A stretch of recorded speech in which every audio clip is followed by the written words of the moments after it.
जागेवर उपस्थित नसतात त्यांच्यासाठी काय वेगळे त्यांचे फोटो काढून त्यांनी जागेवर पाठवावे, आपण तिथे उपस्थित आहेत असं काय करणार आहेत का?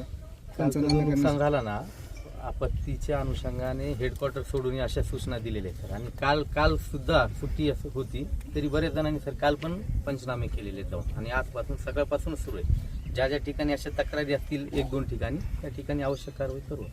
भाऊ, खडकुणीमध्ये वादळी वारे होऊन 15 तास उलटून गेले तरी ग्रामसेवक, तलाठी, पशुवैद्यकीय अधिकारी हजर झालेले नाहीत, तर त्यांच्यावर कारवाई होणार का? जे ह्याच्यामध्ये दोषी आढळतील आता तहसीलदार साहेबांनी सगळ्या नोटिसा काढायला सांगितल्यात, खुलासे मागवून घेऊ आणि ज्या ज्या ठिकाणी कोणी कुचराई केली असेल त्याच्यावरती कडक कारवाई केली जाईल.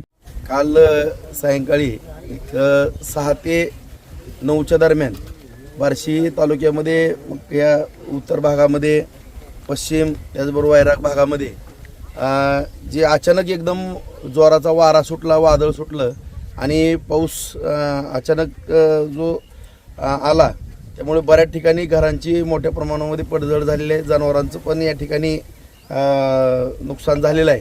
आणि या संपूर्ण परिस्थितीची पाहणी, काही बागा मुळा सगळ्या अशा उपटून बाहेर पडलेल्या आहेत, या सर्व गोष्टीची पाहणी आता बोहिंजी असेल, त्याचबरोबर शिंद्री आहे, खडकुणी आहे, वैराग भाग आहे, बऱ्याच गावामध्ये ज्या ज्या ठिकाणी असं एकदमच चक्रीवादळासारखं वारं जोराचं घुसलं त्यामुळं काही बरीच घरं पण उडून गेलेली आहेत, पत्रे उडून गेलेले आहेत, काही भिंती पडलेले आहेत. आणि या भागामध्ये जर पाहिलं तर आपला जनावराचा जो कडबा आहे तोही उडून मोठ्या प्रमाणामध्ये नुकसान झालेलं आहे.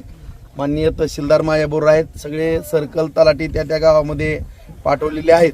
आणि ज्या ज्या गावामध्ये अशी परिस्थिती निर्माण झालेली आहे त्या ठिकाणी सगळे पंचनामे करण्याचे सूचना, आदेश त्या ठिकाणी दिलेले आहेत. सगळे पंचनामे वगैरे घेऊन त्याचं जे जे काही नुकसान झालेलं आहे ते नुकसान देण्याकरता शासन कटिबद्ध आहे.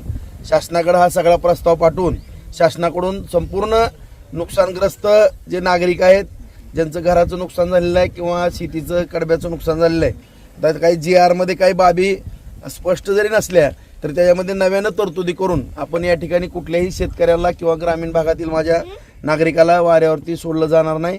त्याच्या पाठीशी सरकार 100% या ठिकाणी ठामपणे उभं राहील. कुणीही काळजी करू नये, धीर धरावा. जे जे नुकसान झालेलं आहे ते संबंधित तलाठी, सर्कल यांना कळवावं. त्या ठिकाणी जिओ टॅगिंग करून घ्यावं, फोटोग्राफी त्याची करून घ्यावी. आणि कुठं जरी अडचण काय असेल तर थेट तहसीलदारांना संपर्क साधावा किंवा मला संपर्क साधावा. कुणालाही कुठली अडचण या ठिकाणी येणार नाही अशा पद्धतीची आम्ही दक्षता या ठिकाणी निश्चितपणानं घेऊ.